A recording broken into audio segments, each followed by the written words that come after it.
Hi there! We're occupational therapy students Kayla Allen, Andrea Auer, Vanessa Chin, Shay Hewitt, and Alyssa Kaczynski, and our faculty research supervisor was Laura Polishuk. Our research was on the healthcare and education faculty members' knowledge of occupational therapy and its significance for interprofessional education. The study was conducted to determine the level of knowledge faculty of nursing, speech-language pathology, physical therapy, social work, and inclusive education programs have of the scope of practice of occupational therapy. The study also focused on the questions: what are the levels of knowledge of the OT scope of practice among faculty members of each of the following disciplines: social work, speech-language pathology, physical therapy, nursing, and inclusive education programs? Does the knowledge of the OT scope of practice vary among the faculty members of social work, speech-language pathology, physical therapy, nursing, and inclusive education programs? The literature review discusses the relevant research found regarding professional and student knowledge about the scope and practice of occupational therapy. The research concluded that there is a lack of knowledge regarding OT from health professionals, teachers, and students. It was also found that there is a lack of literature on this topic from the United States. This lack of knowledge can have an impact on the collaboration between different professions and can lead to a decreased quality of care, role confusion, deprivation of necessary services, and unrealistic expectations of clinicians. These articles recognize that this interprofessional problem should be addressed.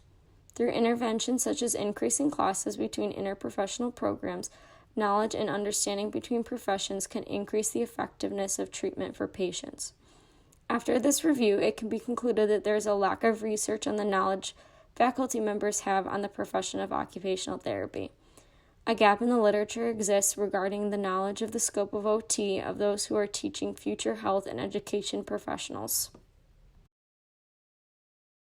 The procedures.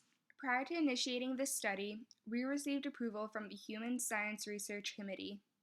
This study was conducted in a virtual setting using a Qualtrics index, which is later described on in this presentation.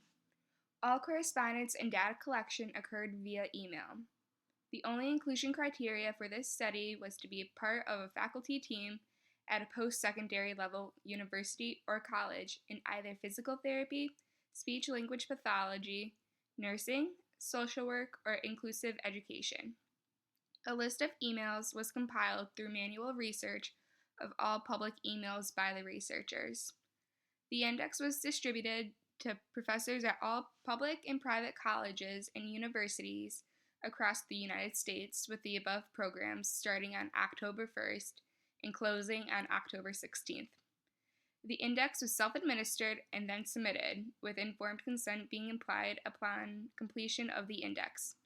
A total of 1,229 responses were collected through Qualtrics and sent to be analyzed through the use of SPSS. The index. The Knowledge of Occupational Therapy Index, or NOTI, was developed through the use of a focus group composed of the members of the research team. The team met over several months to finalize the items on the index. Once developed, a pilot study was completed prior to sending the index out to the intended population to critique possible areas of confusion and provide feedback. The NOTI consisted of 35 yes-no items, which were developed with guidance from the Occupational Therapy Practice Framework 3. These questions asked the participants if they believed that the area in question was within the scope of OT or not. Also included in the index were questions about perceptions of and habits of collaboration with OTs, educating students about OTs, and demographics. Finally, there is one fill-in-the-blank question, which asked participants to describe what the word, quote, occupation, unquote, meant within occupational therapy. Now moving on to the results from our survey. This first pie chart shows the number of participants from each discipline. We had a total of 1,127 total responses to the survey. 464 of those were from nursing faculty members, 158 from social work faculty members, 224 physical therapy faculty members, 113 inclusive education faculty members, and 168 faculty members from speech-language pathology programs. The average score on the NADI among all faculty surveyed was 30 out of 35, indicating an average score of 85%. The bar graph to the right shows each individual discipline's scores compared to their reported percent collaboration with OT. Significant differences in NADI scores were found between all professions except social work and inclusive education, and speech-language pathology and nursing.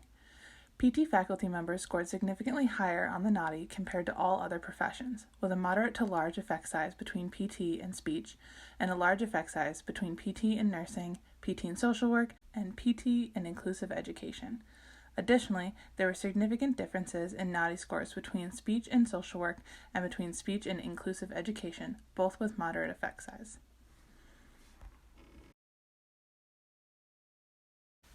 These final two bar graphs show the items most frequently answered correctly and the items least frequently answered correctly on the NADI survey. The areas of OT that participants were most aware of were adaptive equipment, environmental modifications, and handwriting. And the areas of OT that participants were least aware of include managing one's finances, medication management, and religious/spiritual activities. The biggest misconceptions were that OTs work on job recruiting, diagnosing conditions, and speech articulation. This is depicted in the bar graph labeled Items Least Frequently Answered Correctly, with the lighter purple indicating that the correct answer was no on the survey, and dark purple indicating that the correct answer was yes. In addition to these results, qualitative data was gathered through the one short answer question on the survey, asking respondents to define occupation within occupational therapy. While 2.4% of the responses reported not knowing, and 4.7% of the responses indicated a definition meaning solely a job or career readiness, some responses gave an accurate picture based in personal experience. One nursing faculty member said, quote, "I have worked in a neurosurgery unit, in several locked psychiatric/mental health units, and a forensic psychiatric unit. OT was regularly present in all of those. I see OT as a method of therapy for those recuperating from physical or mental illness that provides assistance with learning/relearning the performance of necessary activities of daily living.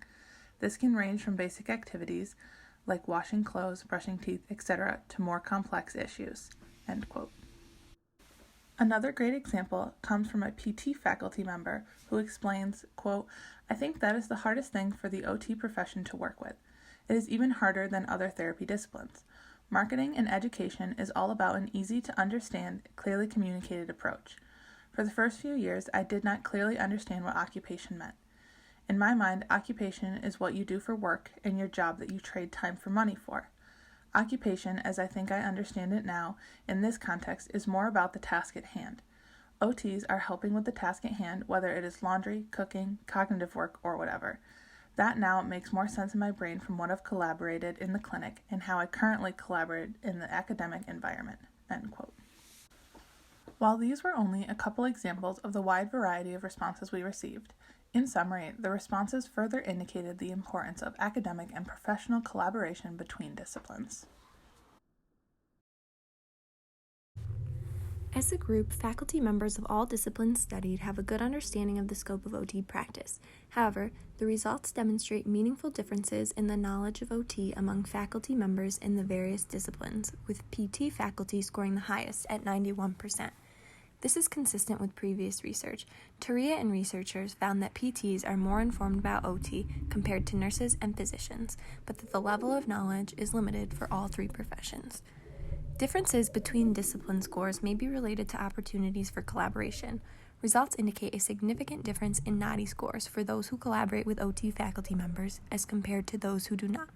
For example, PT and speech were the disciplines with the highest percentages of faculty collaborating with OT, and also were the two disciplines with the highest score on the NADI. This is supported in previous research, as Turia and researchers attributed PT's higher level of knowledge to the close proximity in schooling, leading to more interactions with OT. The areas of OT that participants were most aware of were adaptive equipment and environmental modifications, with 99.5% and 99.1% answering those items correctly. This knowledge may be due to the practice setting and experience of each participant, as some practice settings lend themselves to more frequent use of adaptive equipment, or environmental modifications. The results are similar to those found in a study by Darwish, who determined that almost half of all participants identified OT as providing adaptive equipment. In contrast to the results of the current study, 50% of those respondents reported not knowing if environmental modifications were within the domain of OT. After analyzing our study and the results, we came up with some limitations.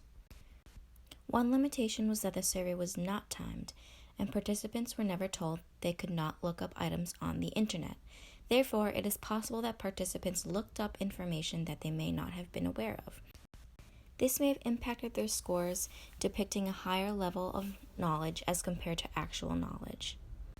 Another limitation was that the survey consisted of self-reported data, which is difficult to independently verify. Additionally, the measure created for this study allowed for participants to avoid answering questions if they chose to do so, which led to incomplete surveys. Adding on to that statement, there may have been confusion on terminology used in the survey. For example, participants may have interpreted items such as work participation or medication management differently than how the researchers intended, which could have possibly influenced the average knowledge of OT scores. Lastly, the setting in which the participants worked may influence his or her knowledge of OT. For example, one who works in a school setting or in a pediatric setting may have had a different understanding than those who worked in an inpatient setting. Therefore, this may have impacted the way that some participants had answered the survey questions. So, future studies may benefit from including a demographic question about work history.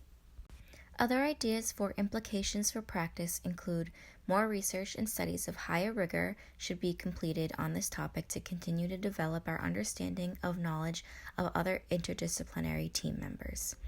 With increased collaboration between disciplines, this may lead to a deeper understanding of the specific roles of each discipline and ultimately improve quality of care. And as OTs, we should consider the areas of occupation that are the least recognized and educate other professionals of these areas of practice. This research project was developed between January 2019 and April 2020. We hope you enjoyed learning about what healthcare and education professors at institutions across the country understand about the scope of occupational therapy.